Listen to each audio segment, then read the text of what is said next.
Hello everyone, कैसे हैं आप सब लोग। आई होप आप लोग अपने घरों पे सेफ होंगे। कल हम लोगों ने एक लेक्चर शुरू करा था। अब आज हम इस लेक्चर को खत्म करेंगे। ये बहुत शॉर्ट में लेक्चर होगा क्योंकि मैक्सिमम हम लोग कवर कर चुके हैं, तो ये हार्डली 5 से 6 मिनट का लेक्चर होगा। तो जो लोग इस चैनल पे नहीं हैं, आप इस चैनल को सब्सक्राइब कर सकते हैं। साथ ही साथ अगर आप लोगों को इसी तरीके का कंटेंट चाहिए, आप हमारी ऐप को डाउनलोड कर सकते हैं। वहाँ पे आपको डेली जो करंट अफेयर्स आते हैं वो मिल जाएंगे, कंपाइल्ड पीडीएफ मिल जाएगी जो आपको हेल्प करेगी। और साथ ही साथ आप यूज़ कर सकते हैं कोड मॉनसून का, ताकि आपको 20% डिस्काउंट जो है वो मिल जाए हर एक कोर्सेज पे। तो चलिए शुरू करते हैं क्लास को। मार्च की अगर बात की जाए, मैंने आपको बताया था प्रधानमंत्री उज्ज्वला योजना जो थी उसको भी काफ़ी टाइम हो चुका है, 7 साल यहाँ पे पूरे हो चुके हैं, तो इसीलिए न्यूज़ में थी। और जितनी भी ये स्कीम्स अगर ये न्यूज़ में रहती है तो पेपर में पूछे जाने के चांसेस ये बढ़ जाते हैं। अब ये उज्ज्वला स्कीम है किसके लिए, तो ये है एलपीजी कनेक्शंस के लिए। अगर आपसे पूछा जाएगा कि कौन सी ऐसी स्टेट थी जिसने सबसे पहले एलपीजी कनेक्शन जो है वो दे दिए थे, तो वो थी हिमाचल प्रदेश। ठीक है, इसको भी याद रखना। कई बार स्टैटिक जीके की फॉर्म में क्वेश्चन बन जाते हैं।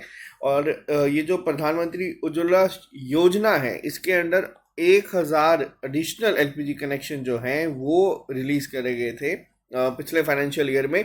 और अगर हम बात करें 1 मार्च 2023 के ऑफिशियल डेटा के अकॉर्डिंग, तो 9.59 करोड़ जो है अभी इस समय इस स्कीम के बेनिफिशरीज हैं। ठीक है, नेक्स्ट पे आते हैं हम लोग। गवर्नमेंट ऑफ इंडिया ने लॉन्च करा था national rabies control programme for prevention and control of rabies. अब ये जो प्रोग्राम लॉन्च करा गया था, नेशनल रेबीज कंट्रोल प्रोग्राम, इसको सेंट्रल गवर्नमेंट ने लॉन्च करा था खुद। और इसका मेन ऑब्जेक्टिव ये था कि जितना भी रेबीज के वैक्सीन हैं उनको फ्री नेशनल ड्रग इनिशिएटिव के अंदर जो है प्रोवाइड करवाया जाए। और साथ ही साथ यहाँ पे प्रॉपर एक जो एनिमल बाइट मैनेजमेंट पे जो ट्रेनिंग दी जाती है कि क्या क्या स्टेप करने पड़ते हैं। क्योंकि आपने देखा होगा कभी कोई अगर सपोज किसी को कोई कुत्ता काट जाता है तो सब लोग अपनी अपनी राय देते हैं। कोई कहता है ये करो, कोई ये करो। तो यहाँ पे प्रॉपर क्या चीज़ें करनी है उसको लेके जो है एक अवेयरनेस को बढ़ाने की बात करी गई थी। अब यहाँ पे वापस से एक क्वेश्चन बनता है कि पहली रेबीज फ्री स्टेट कौन सी बनी है इंडिया की। ठीक है, ये 2022 का क्वेश्चन है। तो याद रखना, पहली रेबीज फ्री जो स्टेट है वो है गोवा स्टेट बनी थी। तो ये क्वेश्चन भी सीडीएस के पेपर में पूछा गया था उस टाइम, क्योंकि उस टाइम करंट अफेयर्स में था। लेकिन आपको ये भी चीज़ जो है याद रखनी है। नेक्स्ट पे आते हैं पीएम कुसुम योजना। पीएम कुसुम योजना की बात की जाए तो इसकी जो फुल फॉर्म है, सबसे ज़्यादा इंपॉर्टेंट तो पहले पॉइंट पे यही आती है। वो क्या है, वो है प्रधानमंत्री किसान ऊर्जा सर्वेक्षण उत्थान महाभियान योजना। ये लॉन्च करी गई थी गवर्नमेंट ऑफ इंडिया के द्वारा 2019 में। लेकिन वापस से अगर इसकी बात की जाए तो इसको स्कीम को अगर पूछा जाए किसके लिए, तो यहाँ पे आप लोग देख सकते हैं किसान के लिए, तो फार्मर्स के लिए। यहाँ पे आपको यहाँ पे सीधा ही आइडिया हो जाएगा। अब इस स्कीम के तहत कोशिश क्या की गई थी, जो फार्मर्स हैं उनको फाइनेंशियली सपोर्ट दिया जाए ताकि वो सोलर इरिगेशन पंप जो है वो लगा सकें कल्टीवेशन के लिए। और 60% जो सब्सिडी है वो उनको मिलेगी ट्यूबवेल और पंप्स के लिए, जो कि इंडिविजुअली वो सेट करते हैं। तो जैसे जैसे जो स्कीम्स को भी टाइम हो रहा है, 5 से 6 साल, 10 साल, और जो मान लीजिए जून के महीने में या जुलाई के महीने में शुरू की गई थी वो न्यूज़ में रहती है, वो स्टैटिक जीके की फॉर्म में पूछी जाती है। ठीक है, नेक्स्ट पे बात करते हैं नमामि गंगा मिशन 2.0, यानी कि नमामि गंगा मिशन 2। जो ये प्रोग्राम है ये लॉन्च करा गया था जून 2014 में, जब प्रधानमंत्री नरेंद्र मोदी की बीजेपी सरकार आई थी। तब ये जो है लॉन्च कर दिया गया था। उस समय 31 मार्च 2021 को ये लॉन्च किया गया था, ताकि जो गंगा है और उसकी जितनी भी ट्राइब्यूटरीज हैं उनको जो है एक तो साफ रखा जाए, रिजुविनेट करा जाए। बजट रखा गया था 20,000 करोड़ रुपए का। और अगर बात करें नमामि गंगा मिशन सेकंड की, इसका जो आउटले बजट है वो आप लोग देख सकते हैं, वो है 22,500 करोड़ रुपए 2026 तक ये रखा गया है। तो ये इसको याद रखिएगा। ठीक है, नेक्स्ट पे बात करते हैं दीनदयाल अंत्योदय योजना नेशनल रूरल लाइवलीहुड मिशन। अब ये जो स्कीम थी ये काफी इंपॉर्टेंट है, डे एनआरएलएम, इस पे बहुत क्वेश्चंस बनते हैं। इन्होंने क्या लॉन्च करा, इन्होंने लॉन्च करा था प्रज्वला चैलेंज। अब ये जो प्रज्वला चैलेंज है ये लॉन्च करा गया था ताकि जितने भी आइडियाज़ हैं, सॉल्यूशंस हैं, एक्शंस हैं जो ट्रांसफॉर्म कर सकते हैं रूरल डेवलपमेंट को, उनको जो है लॉन्च किया जाए। तो ये किया गया है किस मिनिस्ट्री के द्वारा, तो ये किया गया है रूरल डेवलपमेंट के द्वारा। ठीक है, तो यहाँ पे इसको ध्यान रखिएगा। नेक्स्ट पे आते हैं, बहुत इंपॉर्टेंट है, विरासत साड़ी फेस्टिवल ये लॉन्च किया गया था। 75 हैंड वोवन साड़ी जो है उनको जो है इंडियाज की किया गया था। अब यहाँ पे ये आप लोग देख सकते हैं किस मिनिस्ट्री के द्वारा किया जाएगा ये भी आप लोग गेस कर सकते हैं। मिनिस्ट्री ऑफ टेक्सटाइल्स के द्वारा इसको लॉन्च किया गया था। विरासत फेस्टिवल था, किया कहाँ पे, नई दिल्ली में इसको किया था।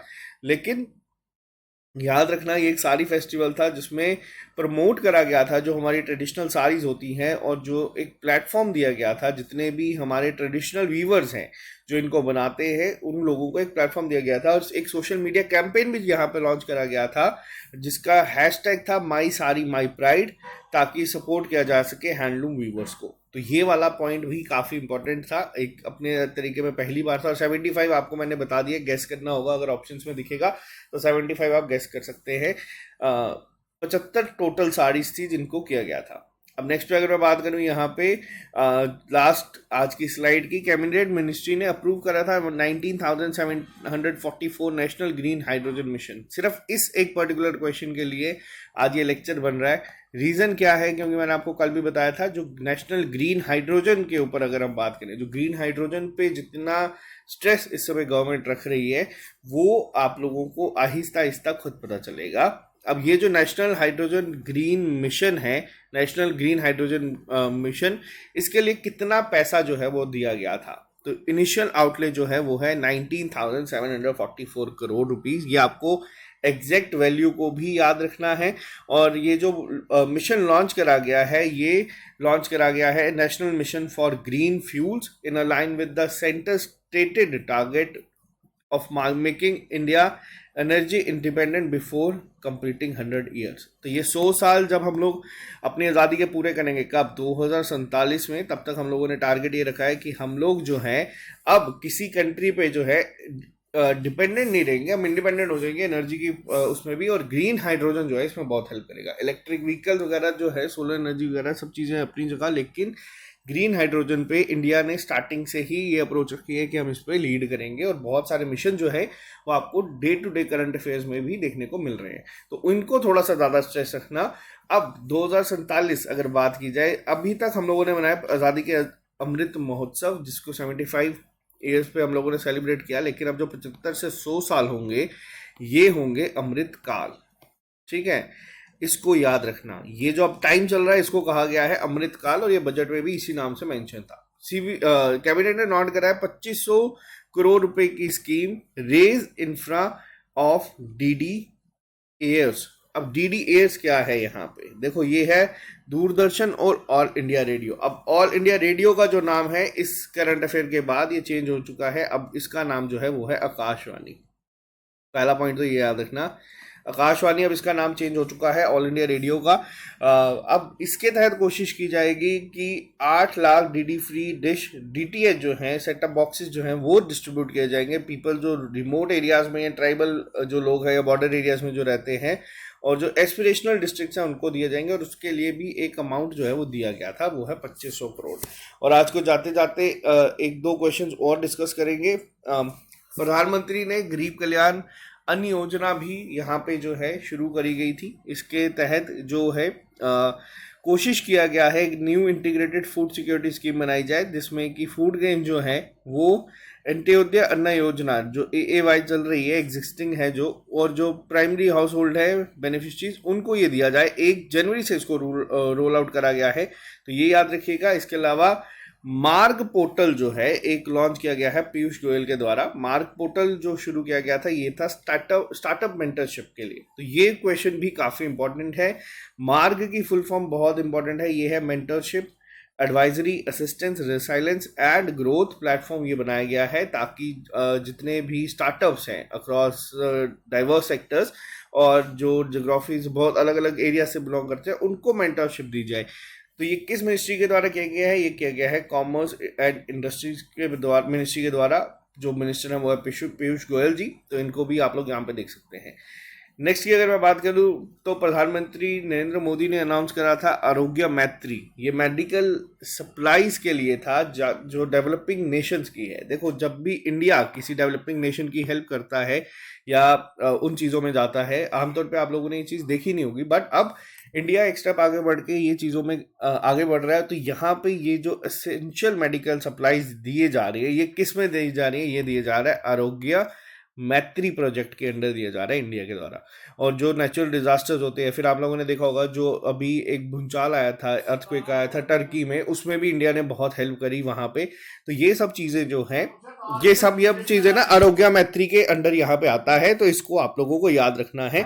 आरोग्य मैत्री प्रोजेक्ट जो है ये एसेंशियल मेडिकल सप्लाई जो है वो प्रोवाइड करेगा डेवलपिंग कंट्रीज को जो भी इफेक्टेड है नेचुरल डिजास्टर्स के साथ। नेक्स्ट पे आते हैं हम लोग। पढ़ो प्रदेश स्कीम जो है ये अब डिसकंटिन्यू कर दी गई है मिनिस्ट्री ऑफ माइनॉरिटी अफेयर्स के द्वारा। देखो, पढ़ो प्रदेश स्कीम ये लॉन्च की गई थी। जितने भी इंडियन जो हैं जो मान लीजिए ओवरसीज स्टडीज के लिए जाते हैं, जो माइनॉरिटी कम्युनिटी से बिलोंग करते हैं, तो उनको क्या है, उनको आईबीए यानी कि इंडियन बैंक एसोसिएशन के साथ मिलके बहुत अलग अलग तरीके की सब्सिडीज प्रोवाइड की जाती थी। लेकिन अब ये जो है ये डिसकंटिन्यू कर दी गई है। तो ये बैंक कौन सा था जिसने यहाँ पे इसको किया गया था? तो वो था कैनरा बैंक, जो मेन यहाँ पे नोडल बैंक था। हर एक स्कीम का एक नोडल बैंक होता है, तो इसका जो नोडल बैंक था वो कैनरा बैंक था। लेकिन अब इसको डिसकंटिन्यू कर दिया गया मिनिस्ट्री ऑफ माइनॉरिटी अफेयर्स के द्वारा। तो ये थे हमारे इंपॉर्टेंट करंट अफेयर्स।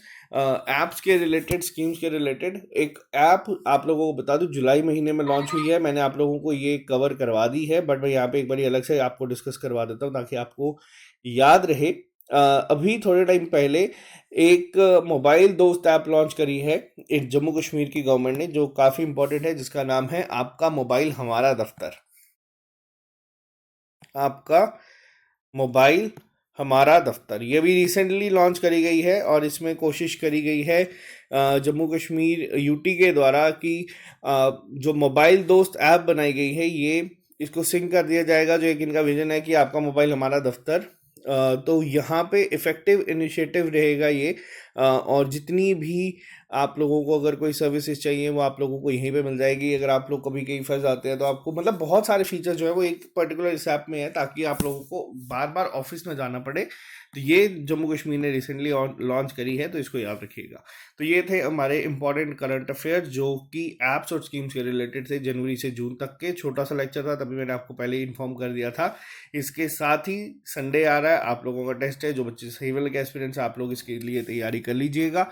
और फाइनेंस का भी हम लोग देखेंगे, अगर टेस्ट होगा तो इंडिपेंडेंस डे के दिन इसको हम लोग आप लोगों के लिए अरेंज कर देंगे। तो चलिए आज के लिए सिर्फ इतना ही, मिलते हैं जल्दी नए लेक्चर के साथ। अभी के लिए दीजिए इजाज़त। अगला लेक्चर जो हम करेंगे वो करेंगे इंपॉर्टेंट समिट्स के ऊपर जो इस साल कंडक्ट करवाई गई हैं। तो बाकी मिलते हैं जल्दी, अभी के लिए दीजिए इजाज़त। Have a nice day, bye bye, take care, all the very best.